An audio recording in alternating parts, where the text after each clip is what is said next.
My name is Margaret, and I'm 68 years old. I never thought a single knock on my door would change everything. But it did. It was a quiet Tuesday afternoon. I had just finished organizing my garden when the doorbell rang. I wasn't expecting anyone. My children live in other states, and I rarely have visitors besides the mailman. I remember drying my hands, adjusting my silk robe, one of the few indulgences I allowed myself, and heading to the door. When I opened it, he was just standing there. Ethan. My neighbor's grandson. I hadn't seen him in years. He used to mow the lawn for me when he was a teenager, all full of energy and mischief. Now he looked different, taller, broader, a quiet confidence in his eyes. "Hi, Mrs. Hale," he said, rubbing the back of his neck. "Grandma asked me to stop by and check on you. She said you haven't been out much lately." I was stunned. Not by his words, but by the wave of something I hadn't felt in years, presence. The feeling of someone noticing me, of being seen. I smiled and invited him in.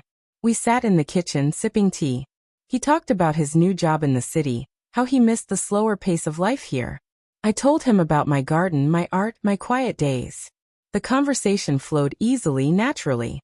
It was innocent, yes, but there was something warm beneath it. Something deeply human. The next day he came again.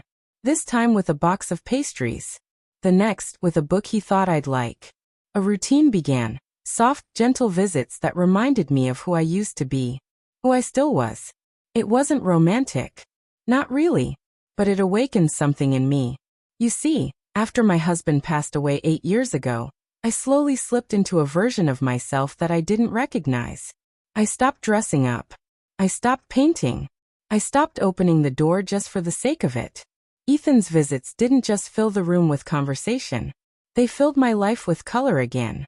One afternoon, as the sun streamed through the kitchen window, I laughed at one of his stories, truly laughed. And he paused, looking at me for a moment too long. "You look radiant today," he said quietly.